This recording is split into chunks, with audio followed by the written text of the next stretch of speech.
From my left, Ronnie Tickle, Memphis. Mark Brudd, Knoxville. Andy Allen, Knoxville. Randy Chase, Nashville. Keith Whittington, Johnson City. Jerry Hayes, Paris. All right. The first thing we need to do is adopt the agenda, today's agenda. Do we have a motion? Make a motion, we accept the agenda. Second. All right, we have a motion and a second. All in favor? Aye. Opposed? All right. Next is ratifying the hardships approved by Carolyn. We have a motion to ratify those. Second. We have a motion and a second. All in favor? Aye. Opposed? All right. Need to approve the minutes from the May 21st, 2019 meeting. Motion. Got a motion and a second. All in favor? Aye. Opposed? All right. Moving on to license approvals. We had a bunch of waived approvals. Do we have a motion to pass those through as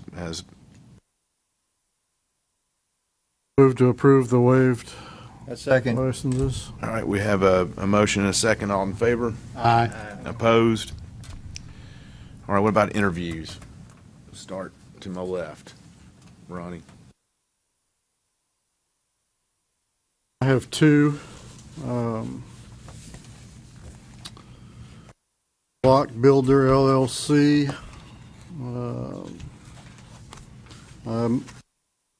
Move for approval of their license upon payment of a $1,000 fine for working without a license.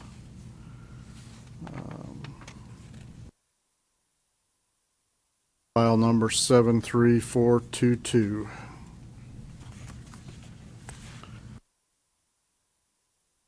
One for Teddy Powell. There was question about unlicensed activity, but he listed his wife's name as who the client was. And, so essentially he was building the house for he and his wife, so there was no violation.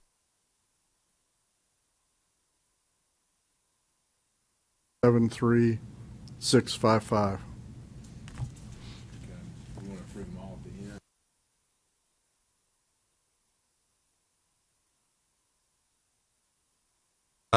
McCarroll Builders, 28263. They needed to up their license amount, so I'll make a motion to approve to up it to 1.5 million, which their worksheet says is good, and also $5,000 fine for doing multiple jobs over their current license limit. Is it all you had? I had one. It was Tennessee Elite Mechanical. License number 68509. They were in the process of raising their monetary limit, but before they did so, they did bid on a project that was above their current limit.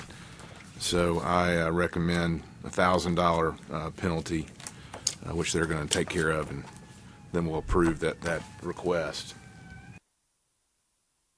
I had a couple.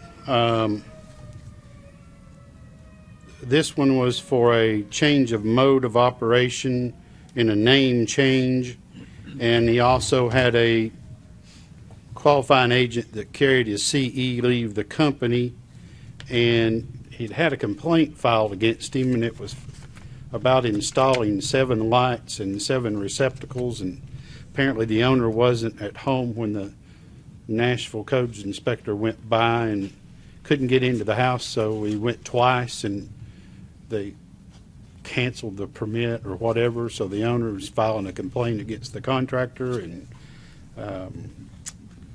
I'm making a recommendation to close the case and go ahead with the renewal.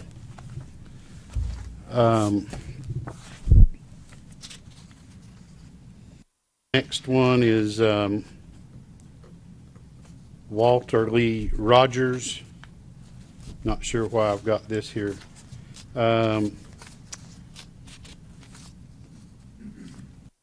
Basically hadn't had any experience in the last 15 years. Showed no experience. He passed the test, but had not worked in any construction in at least 15 years.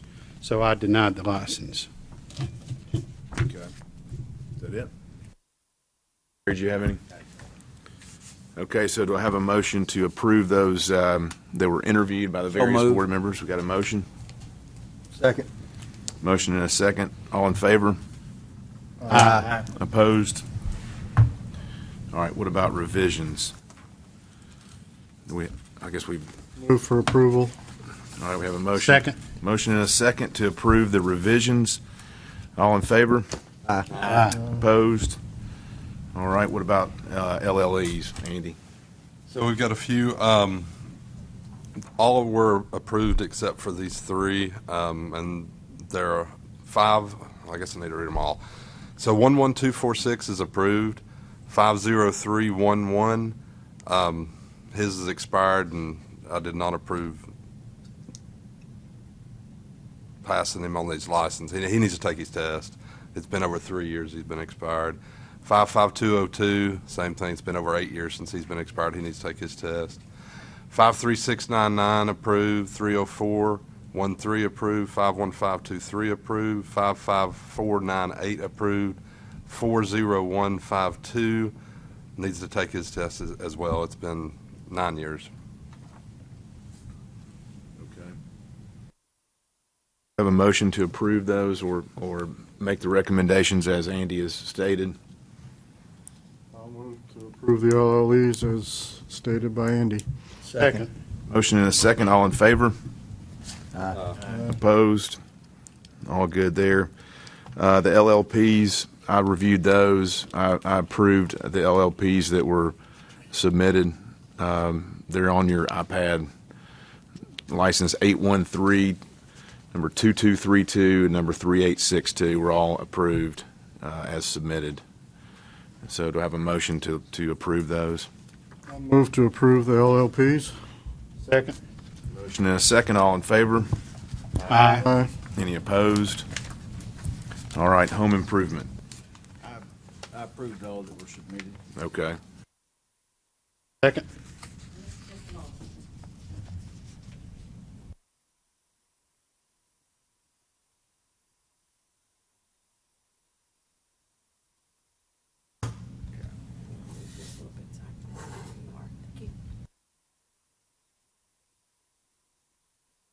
We had some home improvement licenses submitted, and Jerry approved them all. Do we have a motion to approve those as submitted? Motion. Second. Motion and a second. All in favor? Aye. Any opposed? All right, all good. So move on to the legal report. Jesse, you going to take the lead on that? Or, I believe we have it split up here. okay. Mr. Gregory will begin. Starting out with residential, we had some changes, so let's go through the numbers and the complaint numbers. Number 1, 2019-01-7291, recommended $4,000 civil penalty. Number 3, 2019-002581, $2,000 civil penalty. 21, 2019-03-4871, $500 civil penalty. 25, 2019-02-9771, $4,000 civil penalty. 26, 2019-03-2131, $1,000 civil penalty. 27, 2019-03-0211, $2,000 civil penalty. 28, 2019-03-1751, $2,000 civil penalty. Number 30, 2019-03-2871, $2,000 civil penalty. 31, 2019-03-5061, $2,000 civil penalty. 32, 2019-03-1921, $10,000 civil penalty, and in addition to that, also a notification to the co-occupant of the building where the respondent was staying that the co-occupant's license is potentially being used by the respondent.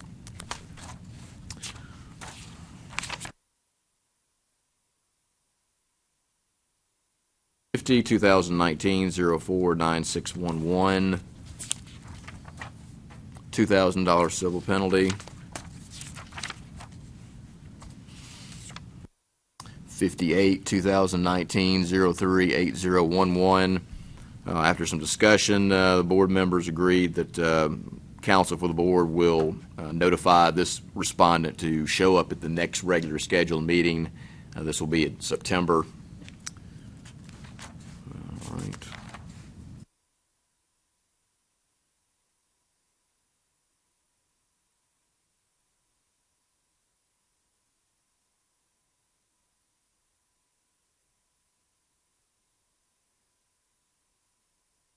On to home improvements.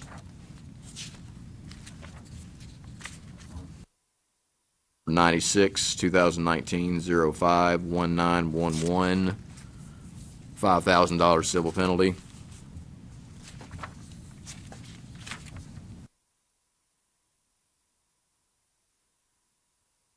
All right, and then under the commercial, 109, which is number 2019-024721, the decision was to authorize formal charges in the assessment of a $5,000 civil penalty by consent order for unlicensed activity. And then under limited license electricians, we have number 119, which is case number 2019-051211. The decision was to close that complaint. Right. Any comments or questions about that? So do we have a motion to approve the legal report as originally submitted and then also with the changes? I make a motion, we approve the legal report with changes. Second. Motion and a second. All in favor? Aye. Opposed? All right. The Sunshine Law. Ashley, you going to give us a little update on that? I sure can.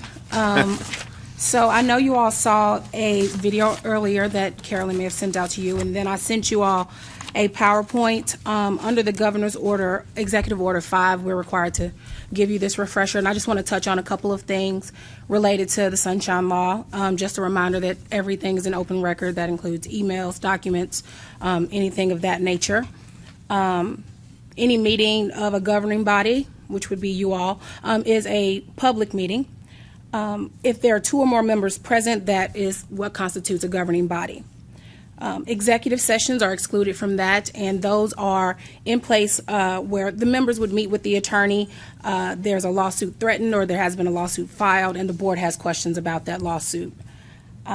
For public meetings, electronic attendance is allowed if that electronic attendance is necessary to meet quorum. I would have to file a statement of necessity with the Secretary of State. I want to point out that the public does have a right to attend all of these public meetings, but there's no requirement for them to participate. Notices of those public meetings, they have to pass a three-pronged test. The contents have to reasonably describe the purpose of the meeting, has to be posted in an adequate time for advance notice, and have to be posted in a location where the public can easily access it. And I know Carolyn does that by posting on the website for people to see when the meetings are, and she posts those pretty far in advance. Any violation of the Sunshine Act would nullify any decision the board made at any time, and those costs would be assessed against the annual budget. And finally, just to remind the board of the North Carolina dental case that requires, that set forth that any board action has to have active supervision to prevent any anti-competitive practices. The department has implemented a policy director to kind of oversee that, as well as the legal department. And so, like I said, I just want to touch on a couple of things to comply with the governor's executive order. Questions? Comments? Okay. Moving on to the next item is a rules discussion about residential continuing education, which is a law that was recently passed. Carolyn, you want to kick us off, or Ashley? Yeah, if you don't mind, I don't know if you have it in your version of the agenda. There was a letter we received that discussed federal projects. And I know that we have some representatives from the Department of Transportation here. So if the board's okay, could we discuss that? Yeah. prior to sorry. the continuing education? I skipped that, didn't I? Sorry about that. No, it's okay. So on July 19th, I received a letter from the city of Chattanooga asking for guidance from the board as to the application of the contractor law when they're administering construction projects that are funded with federal aid funds that they receive through grants from the Tennessee Department of Transportation. I believe that is on the iPads. Is that correct, Carol? Yes. So I'm not sure if you all have had a chance to look at that letter. Basically, I think, and I'm sorry, John, if you want to maybe step up to the podium. And so while he's coming up, what I believe is happening, the way I understand it, so the state law requires that any bids list the contractor and their license information. However, federal law indicates that that cannot be required on federal aid projects. And so the city of Chattanooga has had some issue with entering into contracts for federal aid funds, projects that contain federal aid funds, trying to comply with both laws. John, if you want to introduce yourself and maybe clarify. My name is John Reinbold. Can you hear me? My name is John Reinbold. I'm the General Counsel at the Tennessee Department of Transportation. Local projects that we fund with federal aid. The federal law in the Federal Highway Administration's regulations is clear that on any federal aid job, this applies both to those that where the state contracts for the work or where a local government contracts for the work that's received, which is federal aid funding through us, that the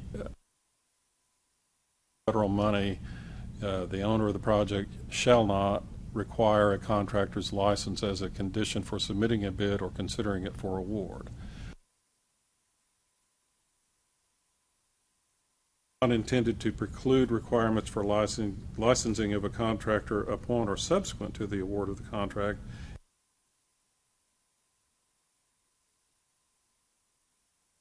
Clear that under federal law that you cannot require, again, for a contractor to be licensed as a condition for submitting a bid, or law when it requires the contractor to put their licensing number, their license number on the envelope when they submit the bid, is contrary to that federal law, and you can't comply with both. Is what it amounts to. If you're using federal law, funds, you're going to have to comply with the federal requirement and not require that. The state is exempt from the TDOT is exempt from the licensing requirement. Required by law to use licensed contractors, licensed by y'all. Our administration, the commissioner, former commissioner, decided that that would be a good practice, however, and so we have incorporated into our contract specifications book a provision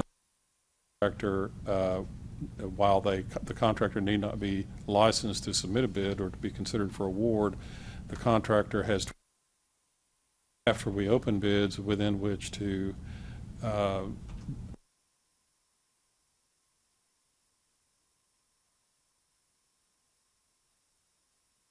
administration, and they blessed that and said that would be consistent with competitive bidding, which gave us some federal, at least in Tennessee, they would view as being competitive.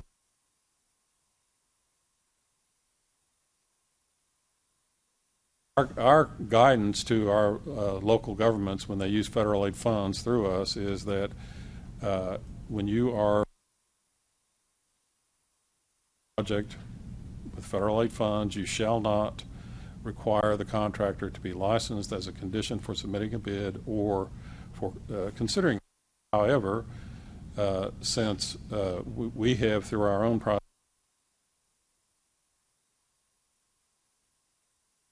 require the contractor to be licensed prior to execution of the contract within 21 days after opening the bid, our advice to the local governments has been you shall do likewise, and to the extent that you're can that point, comply with both state and federal law, you should do so. And so, in other words, require your contractors to be licensed within.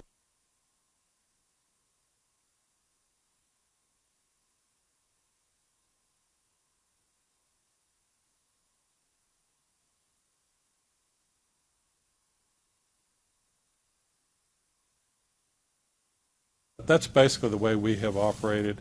The city of Chattanooga had concerns about this based on a case that I'm not that familiar with.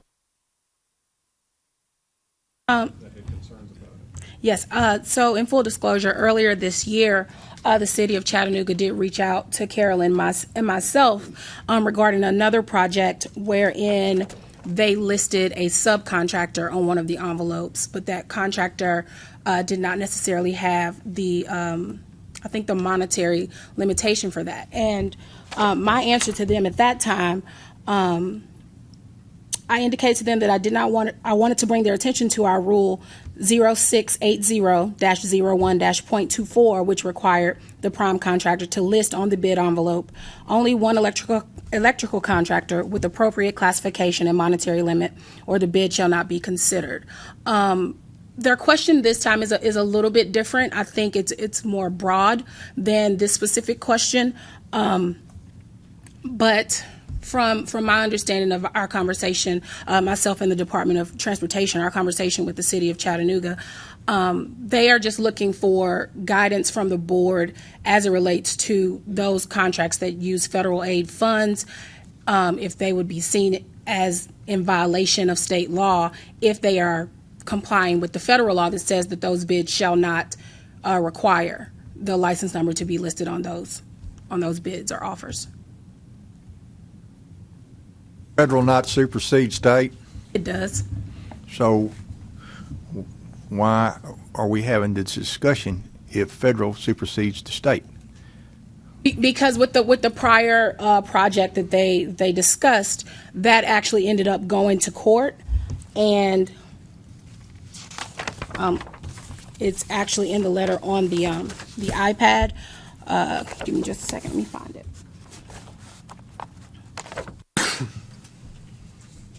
And the Chancery Court in Chattanooga determined that the prime contractor was required to list a subcontractor with that appropriate classification and monetary limit. So they agreed with Carolyn and myself with our interpretation of the law.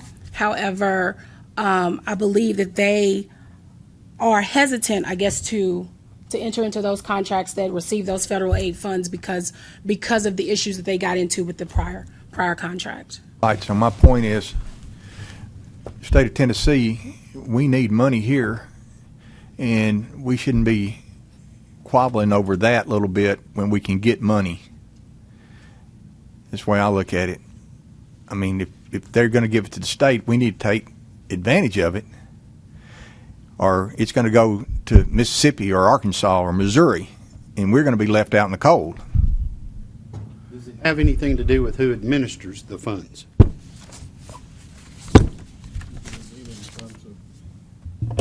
In terms of who actually lets the contract and administers the contract for construction?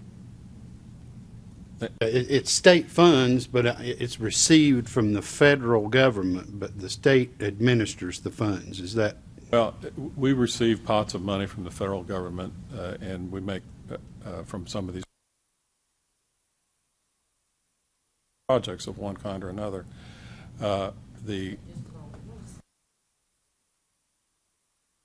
He needs to talk more to your mic.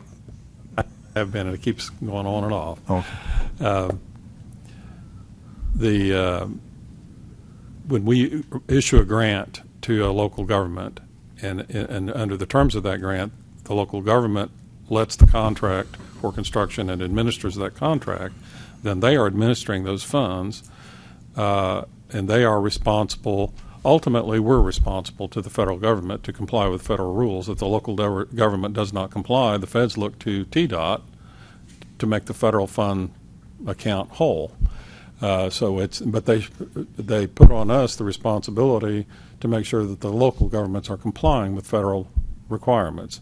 One of which, again, is that thou shalt not require a contractor's license as a condition for submitting a bid or considering it for award of a contract. If you're going to use federal money, you follow the federal rules. That's all. That's the bottom line what it amounts to. And so, in that case, the local government is administering those federal funds then, and they are responsible for complying, but we're responsible for making sure they comply.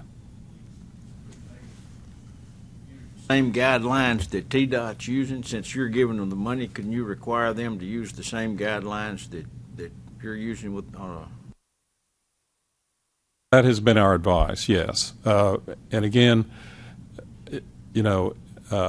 because we have chosen to go through this process of seeking guidance from the local administration of the Federal Highway the Tennessee Division of the Federal Highway Administration, and they have, at least for our purposes, have said that requiring a license but prior to execution of the contract, and as long as you give them at least 21 days after opening of bids to get a contractor's license, is consistent with competitive bidding. That's the language in the rule, which is a little ambiguous without further guidance. That's the further guidance we have received as it applies to our contracts, and that's what we have put in our standard specifications. Again, not as a matter of legal requirement, but as a matter of choice and contract.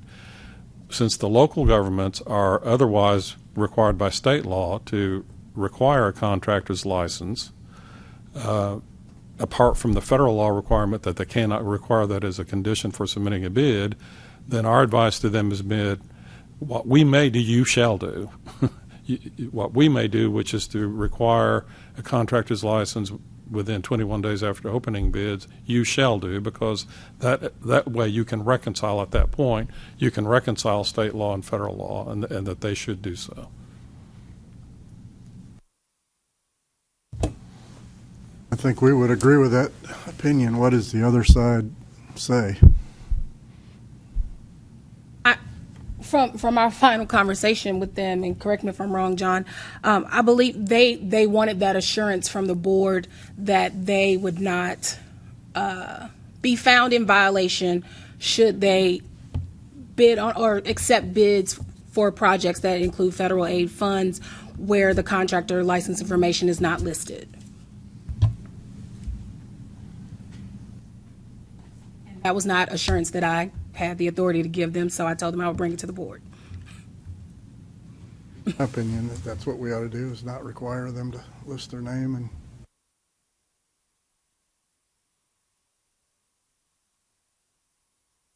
After the fact, yeah.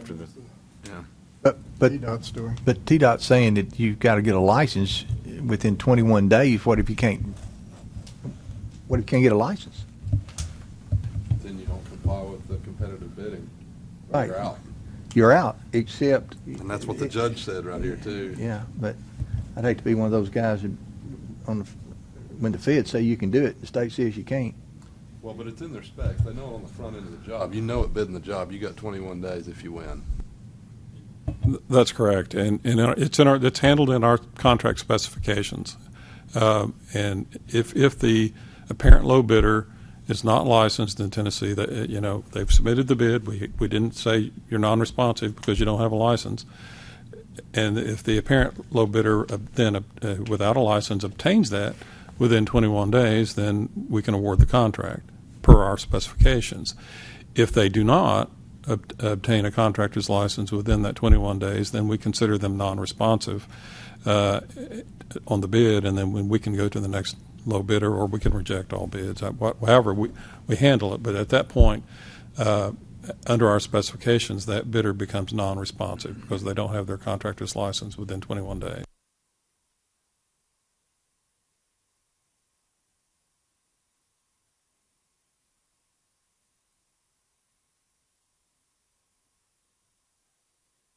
make a motion that we recommend they follow TDOT guidelines. All right, we have a motion. I'll second that motion. We have a second. All those in favor? Aye. Any opposed? All right. Does that make sense? Thank you. Does, and what I'll do, I'll send a letter back to the city of Chattanooga, just reflecting the discussion and the board's decision. Thank you. Thanks, Ashley. So, thanks. Okay, continuing on. Now maybe we can move to the residential continuing education discussion. Did I skip the federal folks? Yes. So on April 10th of this year, Public Chapter number 186 passed, and I'll just read it into the record. It does amend Section 62.6.112. It introduces a new subsection which says licensed contractors in the category set forth under subdivision A9, which is residential contractors, licensed on or after January 1st, 2009, must complete continuing education, a minimum of 8 hours biennially, by a board-approved provider. Proof of compliance with this requirement must be filed with the board biennially in the format required by the board as a condition for the maintenance and renewal of the license. It also indicates that active membership in a professional trade organization, as approved by the board, does qualify for 4 hours of continuing education annually, and the law requires us to promulgate rules to kind of put this into effect. Carolyn and I have been discussing it. I know she has received some questions from some professional associations to see if they would be considered an approved provider. She did give you all a list of questions that we thought of that would need to be discussed. And then finally, the last couple of pages are just general, is a draft of rules that I kind of came up with kind of to foster discussion for the board so that we can get this rules project started. And I guess probably the easiest way to go about that is to kind of look at the questions to the board. I think the first one makes perfect sense. Since we do have the CE classification, we're going to refer to continuing education as CEU or some other iteration so that we have that distinction.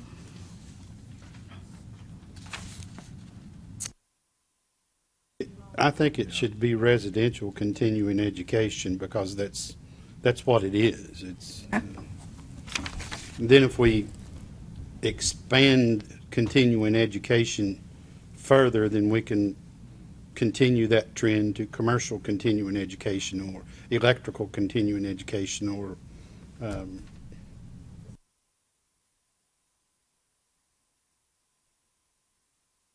I think the next one is more of an administrative function, but I think the board's opinion is important. The start date to require the education, it does go into effect for the licensees on January 1st of 2020.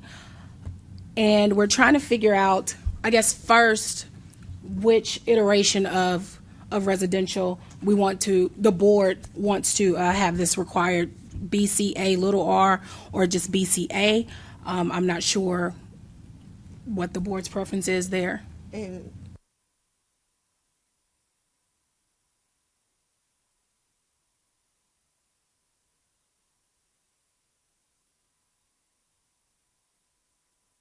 the BC contractors are actually commercial building contractors, so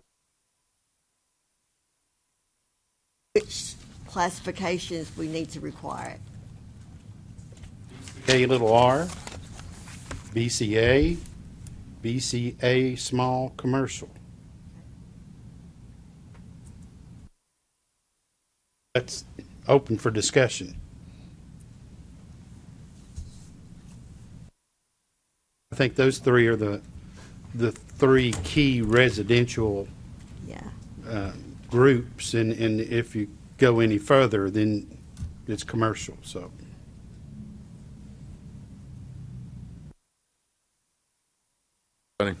Yes. So, like I said, the law does say that membership in a professional trade association does qualify for 4 hours of the continuing education. Of course, it has to be 8 hours total every renewal cycle.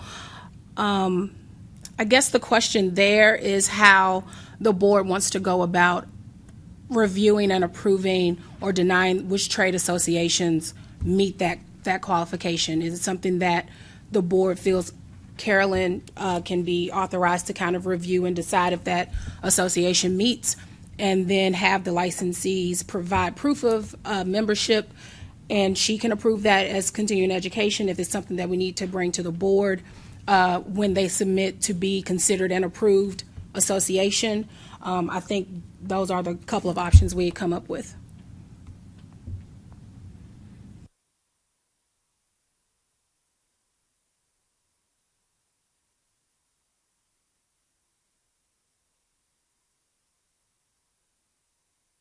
Thank you, Susan, for coming forward.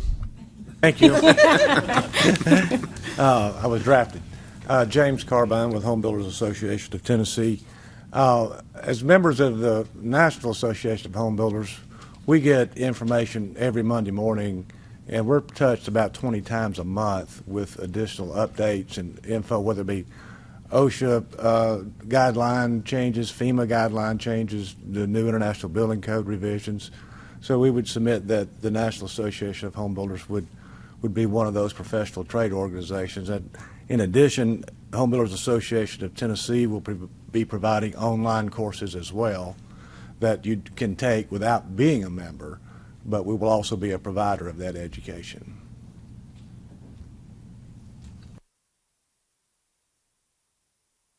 If they're a member, they get 4 hours each year, and so the 2 years they would have 8 hours, and they wouldn't have to file any. That's correct. Okay. I need a little clarity. That's super confusing to me. So if I'm a member of this organization or whichever organizations we approve, I don't have to take any continuing education classes. I don't have to do anything. I just pay my dues, and I'm good with 8 hours every other year. No, you're grandfathered in, and then you start again. I mean, it's like 2009. Everybody from 2009 that has a license has to get continuing education. If you're behind 2009, you don't have to have continuing education. It never says you have to get continuing education. It just says you have to be a member of one of these groups, and you automatically get 4 hours a year of continuing education without attending. It's a total of 8 hours. A year. Yeah, A year. 8 hours. 8 hours every 2 years. years. Every 2 years. So all you've got to do is be a member of one of these groups, and you don't have to take a class. You don't have to review anything at all. That information is provided to you every week. With addition, you're getting educational information every week from the National Association of Home Builders. You're getting an email or something. Yes. Whether you choose to read it or whether you choose not to That's is up correct. to you. Well, what we're saying is not specific to your organization. Right. Any of the organizations we approve, all you got to do is be a member. That's correct. I would really don't match. think that was the intent of what we're trying to do here. That was that's the language of subsection G2. Active membership in a professional trade association approved by the board qualifies as 4 hours of continuing education annually. Proof of membership must be filed with the board biennially. So they check it every 2 years. You have to have 8 hours every 2 years, every renewal cycle. If you are a member each year, that would be your 4 hours for each year. You don't have to attend any classes. You don't have to do anything except pay your dues. Unless the board decides otherwise.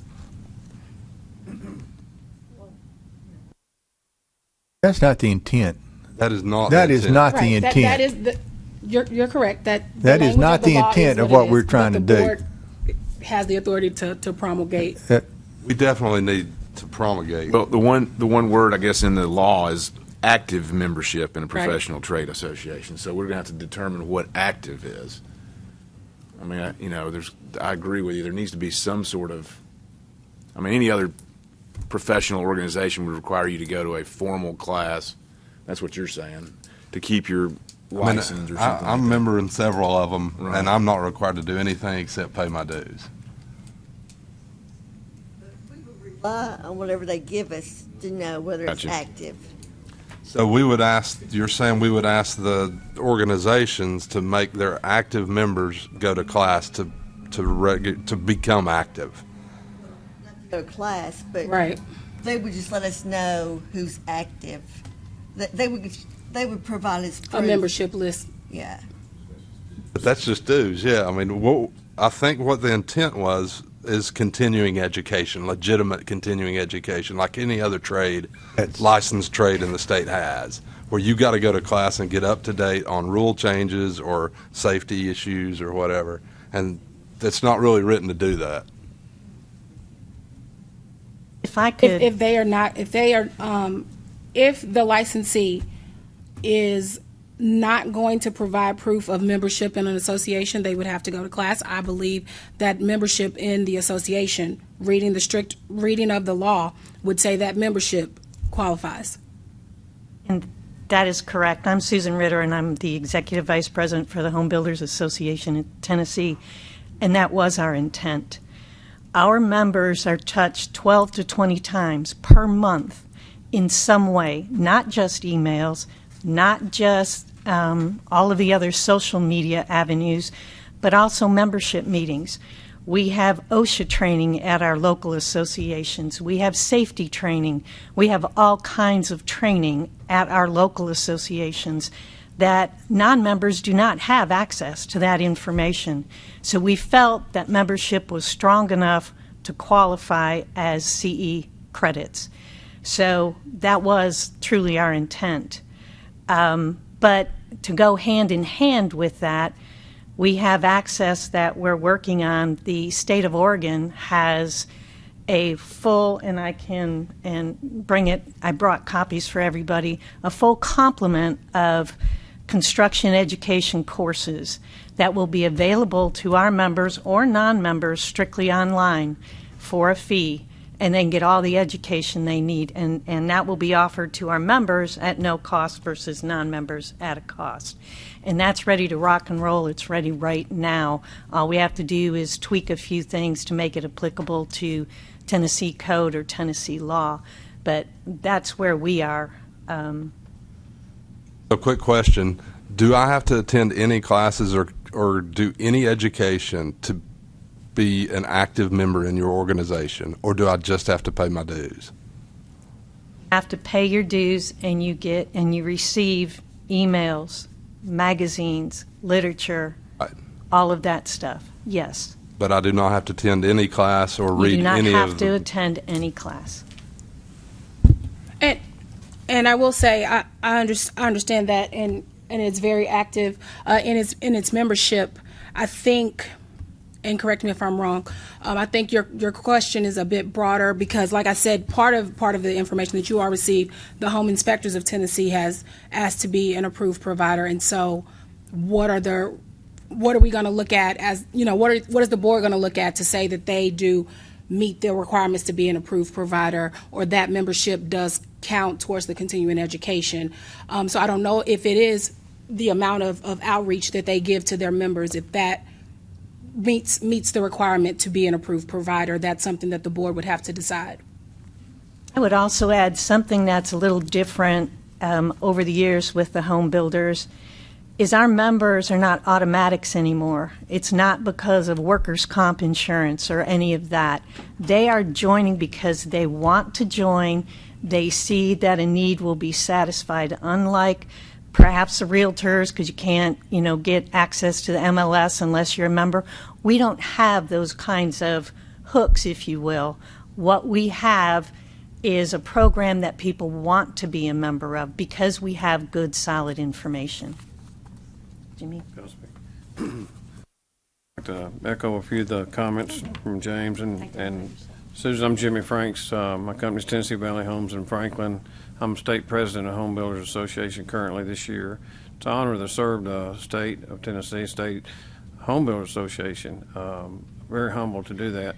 We've really worked hard. We have 13 chapters throughout the state, and we have many counties throughout the state that are not covered by the association or the access to the association unless we get out there and seek them out and work with the counties that the county mayors and ones like that want to have a lot of houses built in those areas.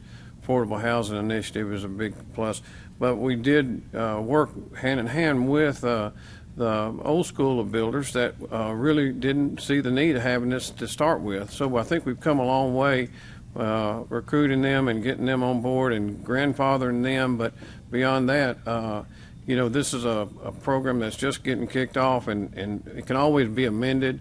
But we're in motion right now, and we've got a lot of support throughout the state from all areas of the state. I've attended every one of our locals this year, and intend to complete our legislative initiatives in the end of August at our next presidential retreat, and then we'll go into fall board. But our new government affairs chairman that'll come online next year, he's an attorney, so we have a lot of experienced people that want to participate and volunteer for this program. But if you see fit, we sure would like to get this thing rolling.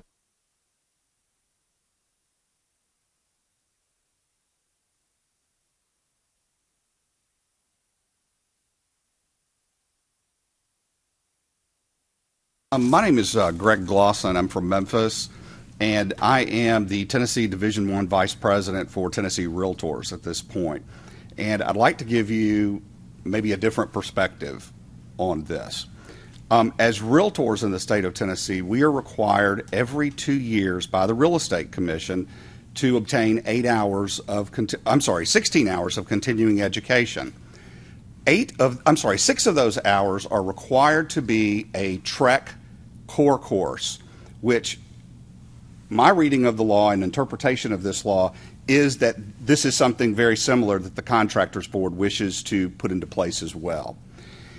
Not only as a member of a realtor organization am I required to do it, but just as a licensee in the state of Tennessee, in order to renew my license every 2 years, I'm also required to complete that TREC core course as well. So we have 2 different populations that are completing the course. The membership population, and then those that choose not to be members. All of that information is compiled by the Real Estate Commission, and that is what triggers license renewal for us.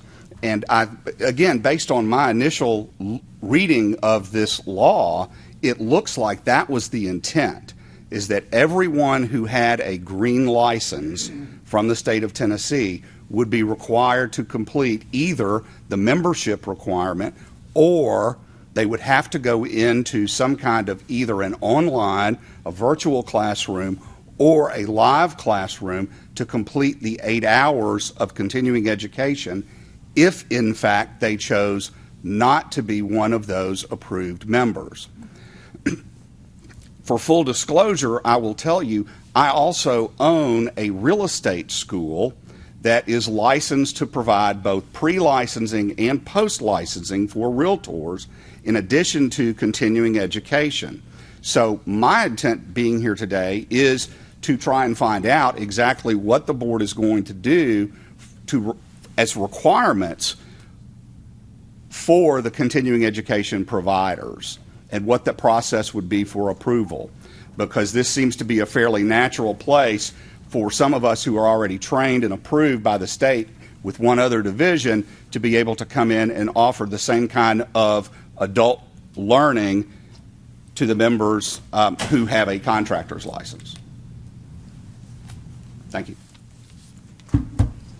I think if I'm listening to Andy correctly, I think we're not really worried about the contractors that are really engaged, that are paying members of the association, come every week, read the emails, and do it.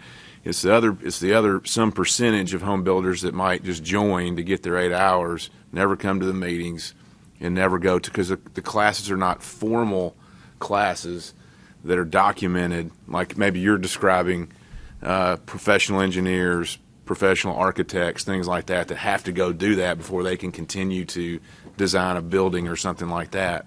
So that's kind of what you're saying. This is talking about continuing education, but it's not really requiring you to do true documented continuing education. That's correct. And there are 2 paths. If you are not a member of if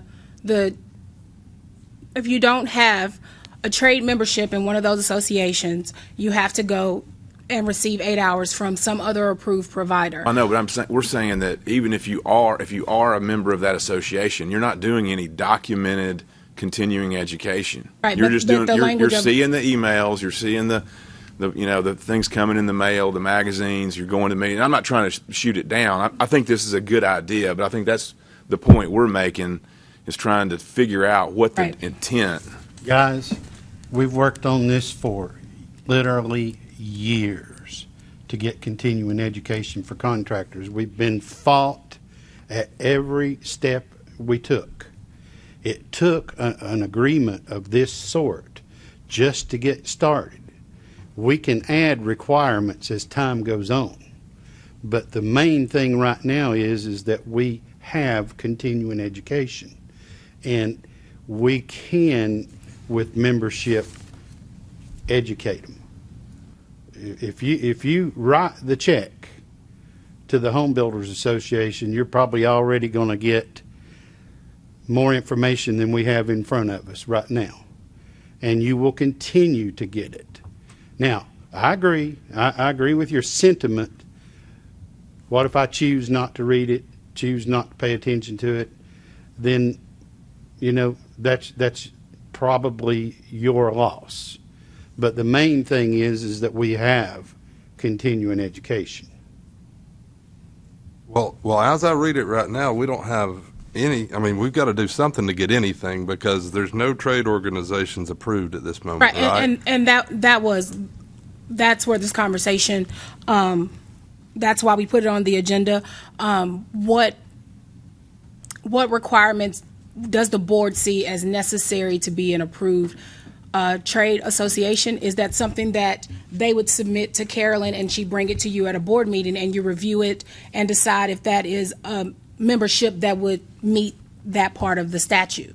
And the second thing is, if you're not a member, I don't see a way that you can get 8 hours of continuing education. And that's where it comes, where you have to have the course providers. You need to review those courses, or that instructor, or however the board sees is necessary to approve people that are outside of those active memberships. Are those people already reaching out to you, Carolyn, some of the providers that might do that kind of thing? Yes. James, you have something else? Well, that was what Mr. Whittington said was pretty much what I was going to say as well. The intent of the bill was, as Susan stated, not as the other gentleman stated, we have to start somewhere with trying to increase professionalism in education. And as Keith said, we've been at this for a decade or longer, but we finally got an agreement how to start, and we can add to, and we will provide and work with the director to help in any way we can, but we just want to get started with getting the trade organizations approved that would qualify. And just for the record, I'm super supportive of this. It's very supportive. We're just trying to organize it on the front end. In a previous life, as a CPA, I'd have to do 80 hours. Yes, every exactly. 2 years. And we're just wondering how these guys are going to administer it. Right, and we will provide the online courses and submit those for those that do not wish to be a member, and they will have a avenue to get their 8 hours every 2 years. Well, right now they can't. Even if they take their online courses, if they're not a member, there's no way for them to get their continuing education. We do not, according to this, how it's written, we can't see your approved providers. Right. There's no approved courses. Right, and we will submit hours for your consideration as approved courses. Gotcha. And I tell you what I'd really love to see is active membership require 4 hours of continuing education from your side, and that would fix this. Certainly have that discussion. Thank you. Thanks, James. I just had a comment. I had wondered if Carolyn had determined what impact this might have on her staff and her agency to keep up with all this stuff. We're hoping to just roll it in like we did with the when the proof of insurance started, because we thought that was going to be a nightmare, and it sort of is, because we keep getting them from the insurance companies daily. But what we do is require the contractor to provide it to us as part of their renewal. So we were hoping to do the very same thing, that it would be up to the contractor. Check a box when it comes in. Up to the contractor to get it from their association or provider and include it with the renewal. And so And then the staff, of course, will have a list of what's approved. And You'll have to add a statement in a new application too.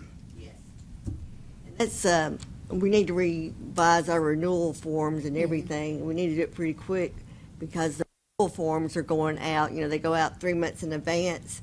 So we need to know when will the contractors need to have this? The law goes into effect, well, it's in effect now. For rulemaking purposes, but it affects the licensees beginning January 1st.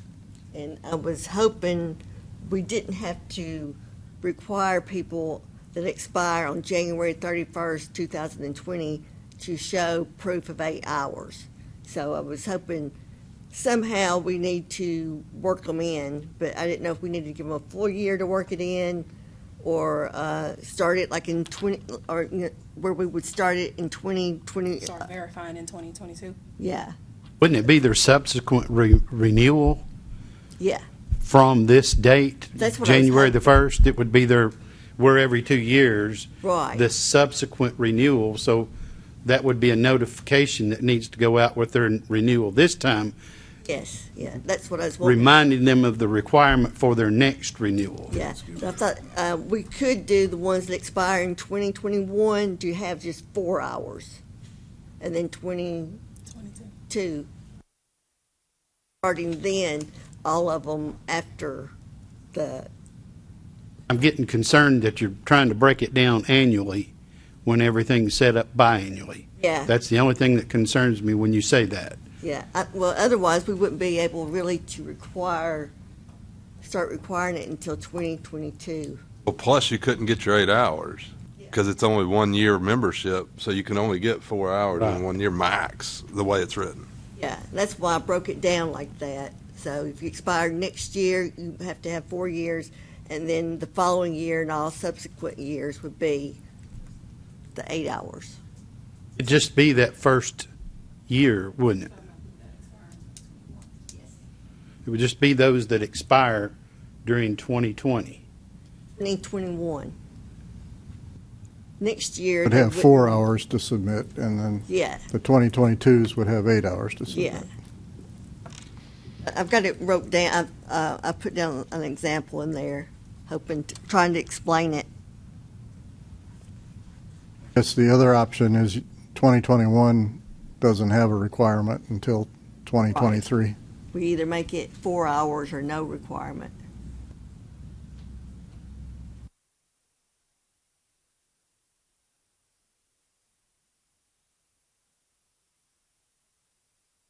I'm okay waiting until 2022 to start keeping track of it. I don't know if you can.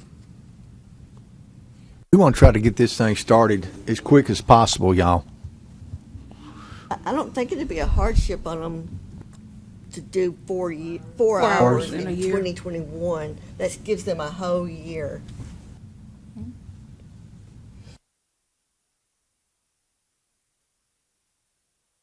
Plus, if they join an accredited association, they'll already get that 4 hours.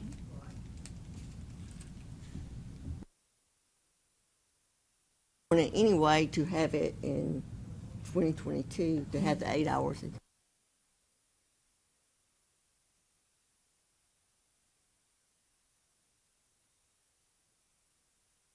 Are y'all going to continue to talk about this, or you want us to? I want you to say yes, Yes. approve or answers to the questions. Are we asking about the 4 hours? 4 hours. Yeah. I'll make a motion in 2021, we require 4 hours, and for every year thereafter, 8 hours. Second that motion. All right, we have a motion and a second. All approved? All in favor? Aye. Opposed? All right.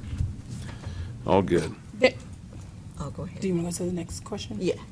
Yeah, there are just a couple of more questions Carolyn had thought of. In the instance, we have a residential contractor who was licensed prior to 2009, so they would be grandfathered in, but for some reason, their license expired and they looked to reinstate. Would we say that they are on the side of 2009 where they have to receive the continuing education, or are we going to let their prior license stand to grandfather them into that? If they reinstate, I think they're fine. If they file for a completely new license, then I think they need to fall in under post-2009. It'll help because our system only captures the original date. It doesn't capture the reinstatement date, so. And then do you want to talk about question 6, Carolyn? Susan, you Go got something? backwards. I have a question. When someone reinstates, what's the time period they've not been licensed? Is it 1 year? Is it 5 years? It could be 10 years. Yeah, see, our intent was kind of a 10-year window. So if they've not had a license for 5 of those 10 years, Problem is, we don't have any way of keeping up with it because it's your license date and it's original. So when you reinstate, it's going to say 2005, for instance, and Carolyn has no way of knowing that you're reinstated. She looks at it and you're licensed from 2005. but Figure it out. It doesn't happen We could very require them often. to get a new license rather so it than. doesn't Very happen very often. Very rarely do we get a reinstatement over a year or 2 at max. And when we do get one that's very old, we require a new exam. I just wanted you to know what our logic was when we used the 2009. It is. It's very rare for somebody more than 2 years to reinstate. Might be a few that just, especially after the 2008, 2012 crash, some of those did come back. Is that the same as suspending your license? No, but just remember, if this does go to LLEs or any LLPs or whatever, there's a bunch of those. I mean, I read them every time. So if we could fix the system, I'd love to. I don't know. And who do we want to require with the company to take the continuing education? Does it have to be the same person that's the qualifying agent? Or can it be an owner, officer, or any full-time employee? My vote's the qualifying agent here. I don't know what you think, but I would think that you would want the qualifying agent to be the educated one. He's the one that's actually responsible for the license. Makes sense, yeah. it's his license, so. He's one.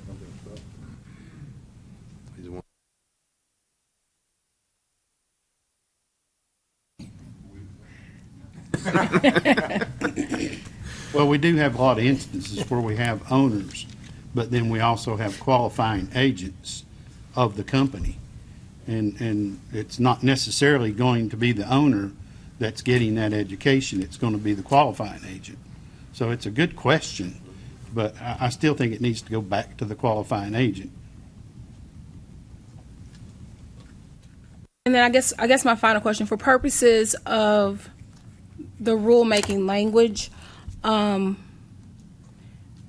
does the board feel about having Carolyn review the course providers, or would the board prefer to look at the instructors and the course information, whether it's a syllabus or you know, the number of hours that are laid out, just so I can kind of get an idea of how to draft those I think rules? the board better do that to relieve Carolyn of any undue stress and anxiety. Exactly. I think the board should, so yes. Okay. So what I'll do, like I said, there is a very rough draft, I think, in the last 2 pages of that particular exhibit on your iPads. I will continue to work on that and kind of flesh that out, and I will send it out to the board in an email, blind copy, and everybody.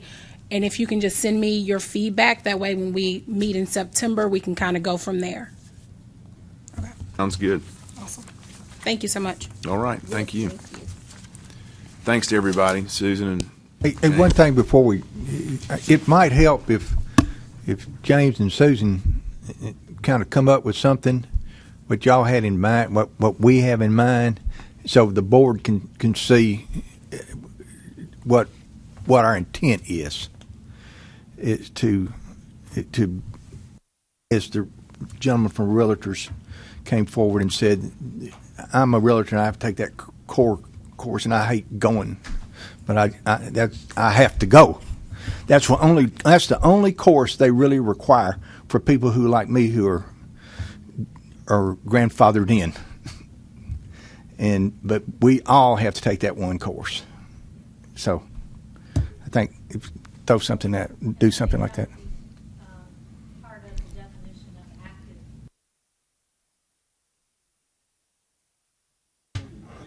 So we will, our association, our EOs.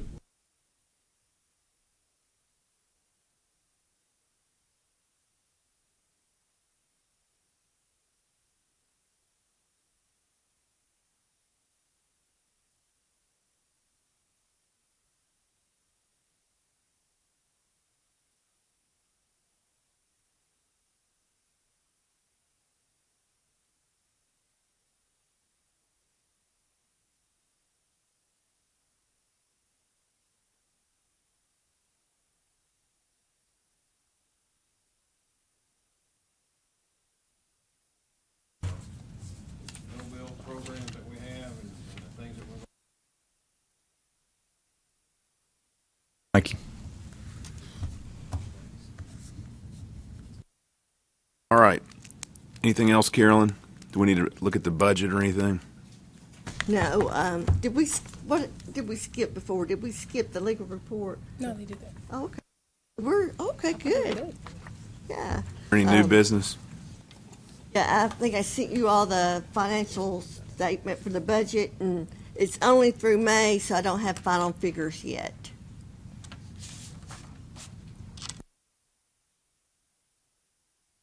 I'm sorry.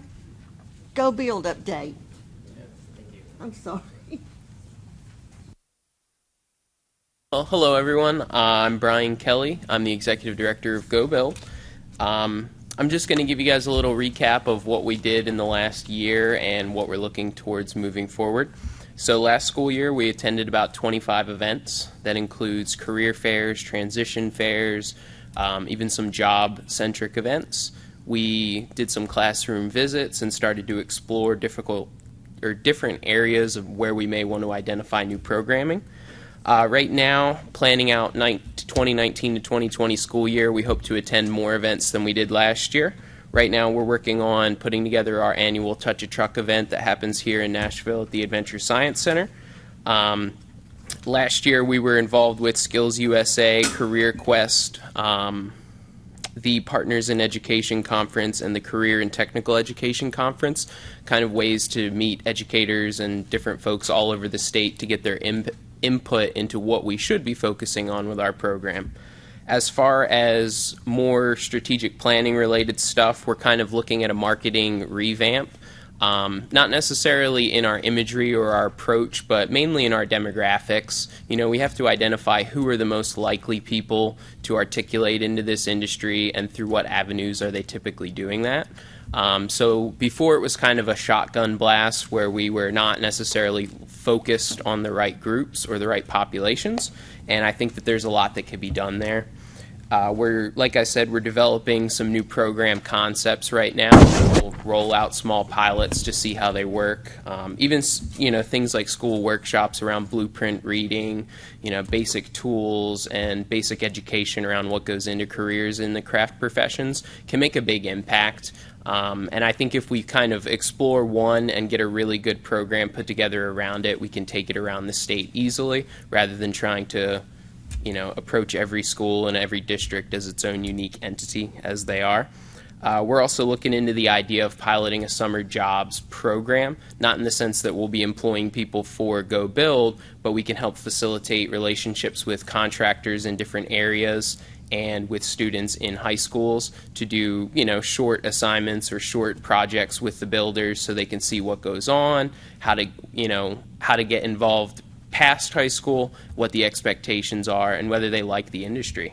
And we are working right now on a volunteer program development angle where we partner with the ABC, the AGC, the home builders, and the road builders. There's a lot of companies under that umbrella, and there's a lot of different players in different areas of the state. So we don't necessarily have to do everything ourselves, but we do have to cultivate those volunteer opportunities. So that's about it. All right. Thank you very much. Anybody got any comments or questions about Gold Build? Anything else, Carolyn? All right. Meeting is adjourned.